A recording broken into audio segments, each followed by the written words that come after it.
Hello guys! So, ayun, ibabalita ko lang po na uuwi ako ng Pinas. Charot. Oo, uuwi ako ng Pinas. At syempre, bilang isang OFW, nakaugalian na nating mamili ng pasalubong para sa family pag umuwi tayo ng Pinas, 'di ba? So, since nag-move kasi ako dito sa UK, hindi na ako nakakapagpa-box. Unlike nung nasa UAE pa, nagba-box muna ako bago umuwi. Para pag-uwi, konti na lang ba yung dadalhin, ganun. Pero dito kasi, ang hirap, ang tagal bago makarating yung box sa Pinas. So, dun sa UAE dati, 25 days nakakarating na siya sa Pinas 'di ba? So, ayun. So, namili ako konti para sa family. Kasi, syempre, 'di ba, parang kahit ako, nung bata-bata pa ako, or nung hindi pa ako nag-a-abroad, 'di ba, pag may mga umuwi galing ibang bansa at nakikita mo, namimigay sila sa family or sa ibang tao, parang, alam mo yun, parang gusto mo din maranasan yung ganun, or yung gusto mo din makatanggap ba ng galing sa abroad, 'di ba? So, ayun, pero syempre, parang nakaugalian na mamigay ba sa family pagka umuwi ka, gano'n, 'di ba? So, ayun, namili ako konti at gusto ko din naman syempre maranasan ng family ko na maka-receive ba ng mga galing sa ibang bansa, gano'n, 'di ba? So, natutuwa lang ako na nakakabili ng mga bagay-bagay. Naiyak ako.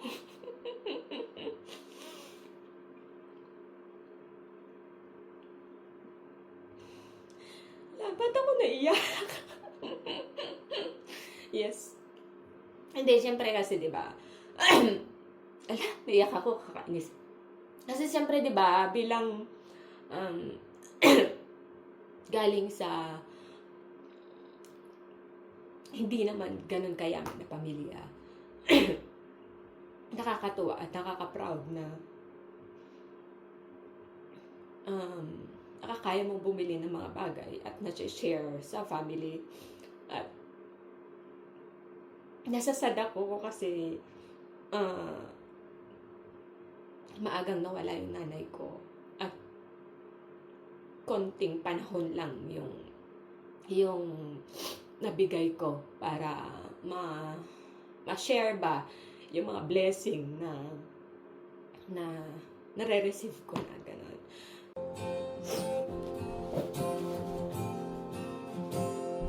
I'm so tired.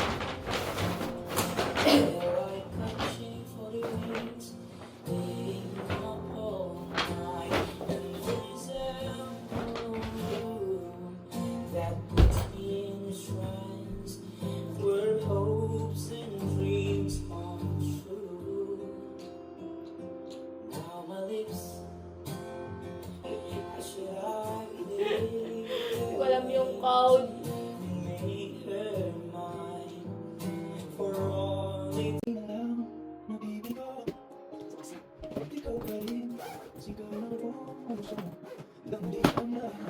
Ang sinulat sa'yo ng buhay ang natin.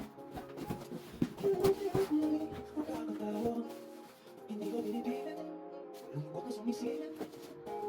Kailangan may makakamiyak, huwag na nakakasali, nang hindi sa panaginip. Kailangan natin tayo.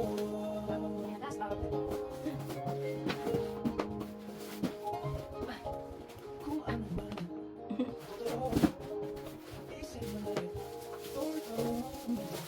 Wala ako sumalo, ikaw pa rin, sigaw ng puso.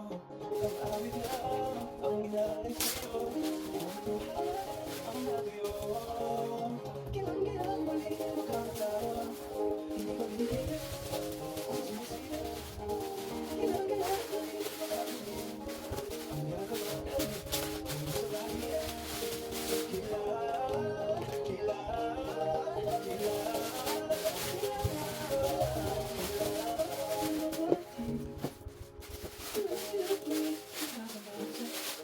Ayaw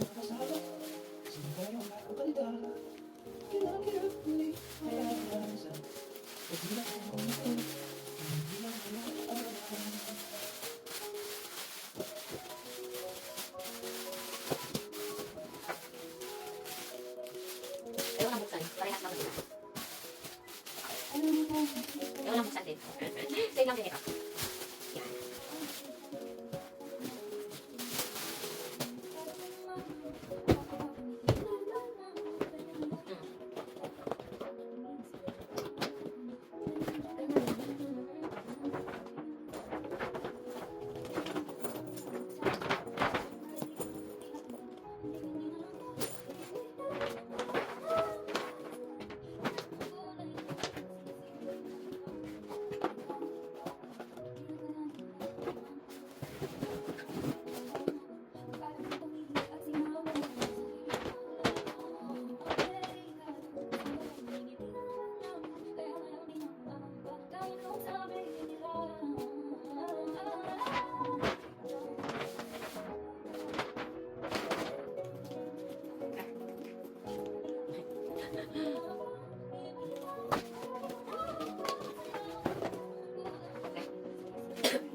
Lang naman.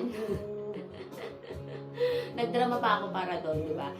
Pero sana sa family ko na nakakatanggap ng mga maliliit na bagay galing sa akin. Sana na-appreciate nyo at sana alagaan nyo or gamitin nyo ng maayos yung mga binibigay sa inyo. Kasi hindi nyo alam kung ano yung hirap or yung pagod ng mga taong nagbibigay bago pa nila mabili yung bagay na yun. So, yun lang. Yun lang. Thank you.